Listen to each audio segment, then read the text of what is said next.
मंगलस्तोत्रम् गणाधिपो भानुशशीधरासुतो बुधो गुरुर्भार्गव सूर्यनन्दना राहुश्च केतुश्च परं नवग्रहा कुर्वन्तु वा पूर्णमनोरथं सदा। उपेन्द्र इन्द्रो वरुणो हुतासनस् त्रिविक्रमो भानुसखच्चतुर्भुज गन्धर्वयक्षो रगसिद्धचारणा कुर्वन्तु वा पूर्णमनोरथं सदा। नलो दधीचे सगर पुरोरवा शाकुन्तलेयो भरतो धनञ्जय रामत्रयं वैन्यबले युधिष्ठिर् कुर्वन्तु वा मनोरथं सदा। मनोरमरीचे भृगुदक्ष नारदा पाराशरो व्यास वसिष्ठ भार्गव वाल्मीकि कुम्भोद्भव गर्ग गौतमा कुर्वन्तु वा पूर्णमनोरथं सदा। रम्भा सची सत्यवती च देवकी गौरीश्च लक्ष्मीश्च दितिश्च रुक्मणी कूर्मो गजेन्द्र सचराचराधरा कुर्वन्तु वा पूर्णमनोरथं सदा।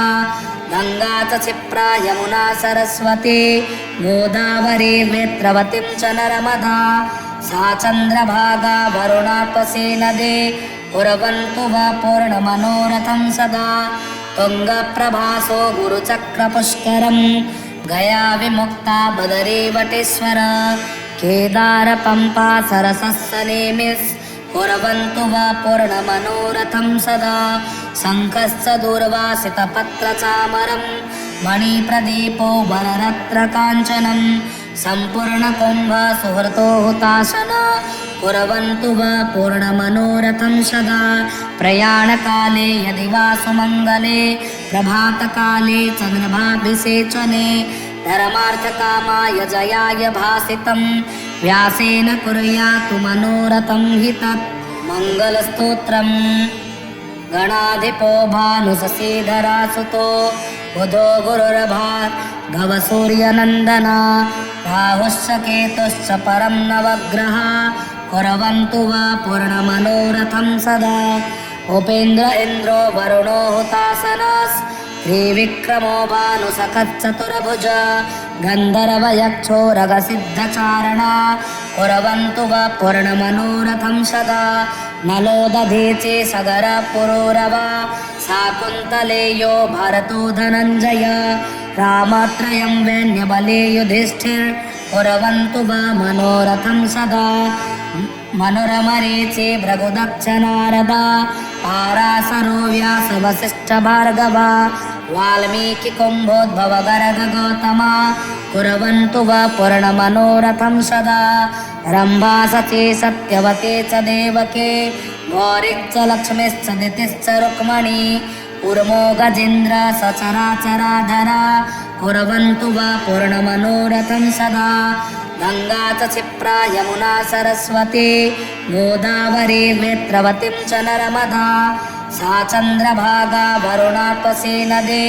कुर्वन्तु वा पूर्णमनोरथं सदा। तुङ्गप्रभासो गुरुचक्रपुष्करं गया विमुक्ता बदरी वटेश्वर केदार पंपा सरसस्सनेमिस् कुर्वन्तु वा पूर्णमनोरथं सदा। शङ्खश्च दूर्वासितपत्रचामरं मणिप्रदीपो वररत्नकाञ्चनं सम्पूर्णकुम्भ सुहृतो हुताशन कुर्वन्तु वा पूर्णमनोरथं सदा। प्रयाणकाले यदि वा सुमङ्गले प्रभातकाले चन्द्रभाभिषेचने धर्मार्थकामाय जयाय भासितं व्यासेन कुर्यातु मनोरथं हि तत्। मंगलस्तोत्रम् गणाधिपो भानुशशीधरासुतो बुधो गुरुर्भार्गव सूर्यनन्दना राहुश्च केतुश्च परं नवग्रहा कुर्वन्तु वा पूर्णमनोरथं सदा। उपेन्द्र इन्द्रो वरुणो हुतासनस् त्रिविक्रमो भानुसखच्चतुर्भुज गन्धर्वयक्षो रगसिद्धचारणा कुर्वन्तु वा पूर्णमनोरथं सदा। नलो दधीचे सगर पुरोरवा शाकुन्तलेयो भरतो धनञ्जय रामत्रयं वैन्यबले युधिष्ठिर् कुर्वन्तु वा मनोरथं सदा मनोरमरीचि भृगुदक्ष नारद पाराशरो व्यास वसिष्ठ भार्गव वाल्मीकि कुम्भोद्भव गर्ग गौतम कुर्वन्तु वा पूर्णमनोरथं सदा रम्भा सची सत्यवती च देवकी गौरी च लक्ष्मीश्च दितिश्च रुक्मिणी ऊर्मो गजेन्द्र सचराचराधरा कुर्वन्तु वा पूर्णमनोरथं सदा गंगा च क्षिप्रा यमुना सरस्वती गोदावरी नेत्रवतीं च नर्मदा सा चन्द्रभागा वरुणात्मसी नदी कुर्वन्तु वा पूर्णमनोरथं सदा तुङ्गप्रभासो गुरुचक्रपुष्करं गया विमुक्ता बदरीवटेश्वर केदार पंपा सरसस्सनेमिस् कुर्वन्तु वा पूर्णमनोरथं सदा शङ्खश्च दूर्वासितपत्रचामरं मणिप्रदीपो वररत्नकाञ्चनं सम्पूर्णकुम्भ सुहृतो हुताशन कुर्वन्तु वा पूर्णमनोरथं सदा प्रयाणकाले यदि वा सुमङ्गले प्रभातकाले चन्द्रभाभिषेचने धर्मार्थकामाय जयाय भासितं व्यासेन कुर्यातु मनोरथं हि तत् मङ्गलस्तोत्रम् गणाधिपो भानुशशीधरासुतो बुधो गुरुर्भार्गव सूर्यनन्दना राहुश्च केतुश्च परं नवग्रह कुर्वन्तु वा पूर्णमनोरथं सदा उपेन्द्र इन्द्रो वरुणो हुतासनस् त्रिविक्रमो भानुसखच्चतुर्भुज गन्धर्वयक्षो रगसिद्धचारणा कुर्वन्तु वा पूर्णमनोरथं सदा नलो दधीचे सगर पुरोरवा शाकुन्तलेयो भरतो धनञ्जय रामत्रयं वैन्यबले युधिष्ठिर् कुर्वन्तु वा मनोरथं सदा मनोरमरीचि भृगुदक्ष नारद पाराशरो व्यास वसिष्ठ भार्गव वाल्मीकि कुम्भोद्भव गर्ग गौतम कुर्वन्तु वा पूर्णमनोरथं सदा रम्भा सची सत्यवती च देवकी गौरी च लक्ष्मीश्च दितिश्च रुक्मिणी ऊर्मो गजेन्द्र सचराचराधरा कुर्वन्तु वा पूर्णमनोरथं सदा गंगा च क्षिप्रा यमुना सरस्वती गोदावरी नेत्रवतीं च नर्मदा सा चन्द्रभागा वरुणात्मसी नदी कुर्वन्तु वा पूर्णमनोरथं सदा तुङ्गप्रभासो गुरुचक्रपुष्करं गया विमुक्ता बदरीवटेश्वर केदार पंपा सरसस्सनेमिस् कुर्वन्तु वा पूर्णमनोरथं सदा शङ्खश्च दूर्वासितपत्रचामरं मणिप्रदीपो वररत्नकाञ्चनं सम्पूर्णकुम्भ सुहृतो हुताशन कुर्वन्तु वा पूर्णमनोरथं सदा प्रयाणकाले यदि वा सुमङ्गले प्रभातकाले चन्द्रभाभिषेचने धर्मार्थकामाय जयाय भासितं व्यासेन कुर्यातु मनोरथं हि तत् मङ्गलस्तोत्रम् गणाधिपो भानुशशीधरासुतो बुधो गुरुर्भार्गव सूर्यनन्दना राहुश्च केतुश्च परं नवग्रह कुर्वन्तु वा पूर्णमनोरथं सदा उपेन्द्र इन्द्रो वरुणो हुतासनस् त्रिविक्रमो भानुसखच्चतुर्भुज गन्धर्वयक्षो रगसिद्धचारणा कुर्वन्तु वा पूर्णमनोरथं सदा नलो दधीचे सगर पुरोरवा शाकुन्तलेयो भरतो धनञ्जय रामत्रयं वैन्यबले युधिष्ठिर् कुर्वन्तु वा मनोरथं सदा मनोरमरीचि भृगुदक्ष नारद पाराशरो व्यास वसिष्ठ भार्गव वाल्मीकि कुम्भोद्भव गर्ग गौतम कुर्वन्तु वा पूर्णमनोरथं सदा रम्भा सची सत्यवती च देवकी गौरी च लक्ष्मीश्च दितिश्च रुक्मिणी ऊर्मो गजेन्द्र सचराचराधरा कुर्वन्तु वा पूर्णमनोरथं सदा गंगा च क्षिप्रा यमुना सरस्वती गोदावरी नेत्रवतीं च नर्मदा सा चन्द्रभागा वरुणात्मसी नदी कुर्वन्तु वा पूर्णमनोरथं सदा तुङ्गप्रभासो गुरुचक्रपुष्करं गया विमुक्ता बदरीवटेश्वर केदार पंपा सरसस्सनेमिस् कुर्वन्तु वा पूर्णमनोरथं सदा शङ्खश्च दूर्वासितपत्रचामरं मणिप्रदीपो वररत्नकाञ्चनं सम्पूर्णकुम्भ सुहृतो हुताशन कुर्वन्तु वा पूर्णमनोरथं सदा प्रयाणकाले यदि वा सुमङ्गले प्रभातकाले चन्द्रभाभिषेचने धर्मार्थकामाय जयाय भासितं व्यासेन कुर्यातु मनोरथं हि तत् मङ्गलस्तोत्रम् गणाधिपो भानुशशीधरासुतो बुधो गुरुर्भार्गव सूर्यनन्दना राहुश्च केतुश्च परं नवग्रहा कुर्वन्तु वा पूर्णमनोरथं सदा उपेन्द्र इन्द्रो वरुणो हुतासनस् त्रिविक्रमो भानुसखच्चतुर्भुज गन्धर्वयक्षो रगसिद्धचारणा कुर्वन्तु वा पूर्णमनोरथं सदा नलो दधीचे सगर पुरोरवा शाकुन्तलेयो भरतो धनञ्जय रामत्रयं वैन्यबले युधिष्ठिर् कुर्वन्तु वा मनोरथं सदा मनोरमरीचे भृगुदक्ष नारदा पाराशरो व्यास वसिष्ठ भार्गव वाल्मीकि कुम्भोद्भव गर्ग गौतमा कुर्वन्तु वा पूर्णमनोरथं सदा रम्भा सची सत्यवती च देवकी गौरीश्च लक्ष्मीश्च दितिश्च रुक्मणी कूर्मो गजेन्द्र सचराचराधरा कुर्वन्तु वा पूर्णमनोरथं सदा गंगा च क्षिप्रा यमुना सरस्वती गोदावरी वेत्रवतीं च नर्मदा सा चन्द्रभागा वरुणात्मसी नदी कुर्वन्तु वा पूर्णमनोरथं सदा तुङ्गप्रभासो गुरुचक्रपुष्करं गया विमुक्ता बदरीवटेश्वर केदार पंपा सरसस्सनेमिस् कुर्वन्तु वा पूर्णमनोरथं सदा शङ्खश्च दूर्वासितपत्रचामरं मणिप्रदीपो वररत्नकाञ्चनं सम्पूर्णकुम्भ सुहृतो हुताशन कुर्वन्तु वा पूर्णमनोरथं सदा प्रयाणकाले यदि वा सुमङ्गले प्रभातकाले चन्द्रभाभिषेचने धर्मार्थकामाय जयाय भासितं व्यासेन कुर्यातु मनोरथं हि तत् मङ्गलस्तोत्रम् गणाधिपो भानुशशीधरासुतो बुधो गुरुर्भार्गव सूर्यनन्दना राहुश्च केतुश्च परं नवग्रहा कुर्वन्तु वा पूर्णमनोरथं सदा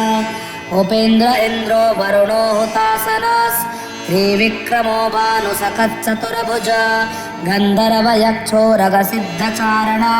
कुर्वन्तु वा पूर्णमनोरथं सदा नलो दधीचे सगर पुरोरवा शाकुन्तलेयो भरतो धनञ्जय रामत्रयं वैन्यबले युधिष्ठिर् कुर्वन्तु वा मनोरथं सदा मनोरमरीचे भृगुदक्ष नारदा पाराशरो व्यास वसिष्ठ भार्गव वाल्मीकि कुम्भोद्भव गर्ग गौतमा कुर्वन्तु वा पूर्णमनोरथं सदा रम्भा सची सत्यवती च देवकी गौरीश्च लक्ष्मीश्च दितिश्च रुक्मणी कूर्मो गजेन्द्र सचराचराधरा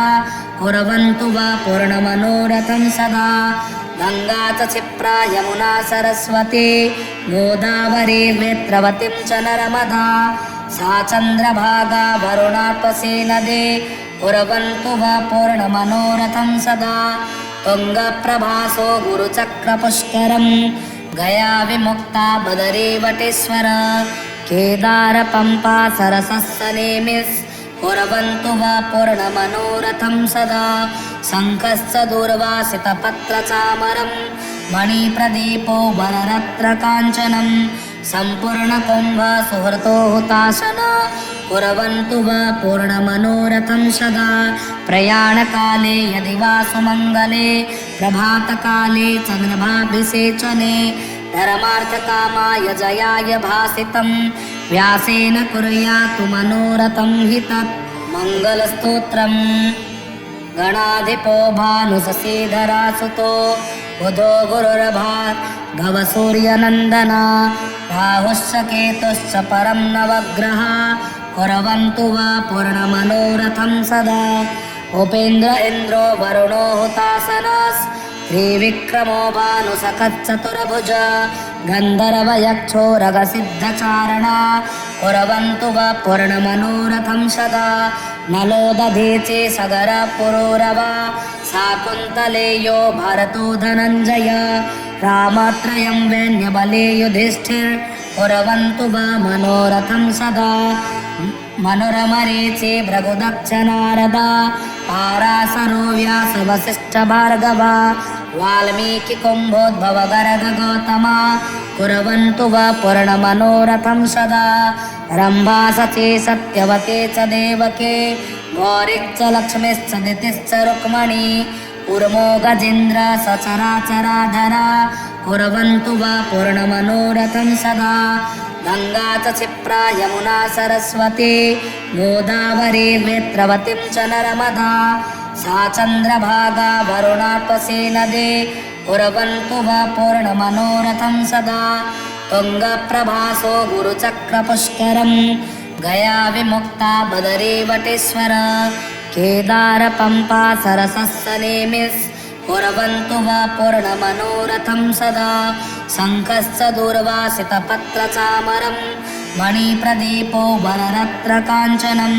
सम्पूर्णकुम्भ सुहृतो हुताशन कुर्वन्तु वा पूर्णमनोरथं सदा प्रयाणकाले यदि वा सुमङ्गले प्रभातकाले चन्द्रभाभिषेचने धर्मार्थकामाय जयाय भासितं व्यासेन कुर्यातु मनोरथं हि तत् मङ्गलस्तोत्रम् गणाधिपो भानुशशीधरासुतो बुधो गुरुर्भार्गव सूर्यनन्दना राहुश्च केतुश्च परं नवग्रह कुर्वन्तु वा पूर्णमनोरथं सदा उपेन्द्र इन्द्रो वरुणो हुतासनस् त्रिविक्रमो भानुसखच्चतुर्भुज गन्धर्वयक्षोरगसिद्धचारणा कुर्वन्तु वा पूर्णमनोरथं सदा नलो दधीचे सगर पुरोरवा शाकुन्तलेयो भरतो धनञ्जय रामत्रयं वैन्यबले युधिष्ठिर् कुर्वन्तु वा मनोरथं सदा मनोरमरीचे भृगुदक्ष नारदा पाराशरो व्यास वसिष्ठ भार्गव वाल्मीकि कुम्भोद्भव गर्ग गौतमा कुर्वन्तु वा पूर्णमनोरथं सदा रम्भा सची सत्यवती च देवकी गौरीश्च लक्ष्मीश्च दितिश्च रुक्मणी उर्मो गजेन्द्र सचराचराधरा कुर्वन्तु वा पूर्णमनोरथं सदा गंगा च क्षिप्रा यमुना सरस्वती गोदावरी वेत्रवतीं च नर्मदा सा चन्द्रभागा वरुणात्मसी नदी कुर्वन्तु वा पूर्णमनोरथं सदा तुङ्गप्रभासो गुरुचक्रपुष्करं गया विमुक्ता बदरीवटेश्वर केदार पम्पा सरसस्सनेमिस् कुर्वन्तु वा पूर्णमनोरथं सदा शङ्खश्च दूर्वासितपत्रचामरं मणिप्रदीपो वररत्नकाञ्चनं सम्पूर्णकुम्भ सुहृतो हुताशन कुर्वन्तु वा पूर्णमनोरथं सदा प्रयाणकाले यदि वा सुमङ्गले प्रभातकाले चन्द्रभाभिषेचने धर्मार्थकामाय जयाय भासितं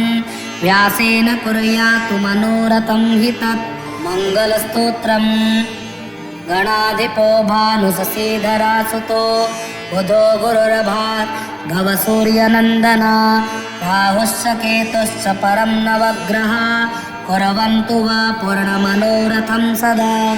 उपेन्द्र इन्द्रो वरुणो हुतासनस् त्रिविक्रमो भानुसखच्चतुर्भुज गन्धर्वयक्षोरगसिद्धचारणा कुर्वन्तु वा पूर्णमनोरथं सदा नलो दधीचे सगर पुरोरवा शाकुन्तलेयो भरतो धनञ्जय रामत्रयं वैन्यबले युधिष्ठिर् कुर्वन्तु वा मनोरथं सदा मनोरमरीचे भृगुदक्ष नारदा पाराशरो व्यास वसिष्ठ भार्गव वाल्मीकि कुम्भोद्भव गर्ग गौतमा कुर्वन्तु वा पूर्णमनोरथं सदा रम्भा सची सत्यवती च देवकी गौरीश्च लक्ष्मीश्च दितिश्च रुक्मणी ऊर्मो गजेन्द्र सचराचराधरा कुर्वन्तु वा पूर्णमनोरथं सदा गङ्गा च क्षिप्रा यमुना सरस्वती गोदावरी नेत्रवतीं च नर्मदा सा चन्द्रभागा वरुणात्मसे नदी कुर्वन्तु वा पूर्णमनोरथं सदा तुङ्गप्रभासो गुरुचक्रपुष्करं गया विमुक्ता बदरीवटेश्वर केदार पम्पा सरसस्सनेमिस् कुर्वन्तु वा पूर्णमनोरथं सदा शङ्खश्च दूर्वासितपत्रचामरं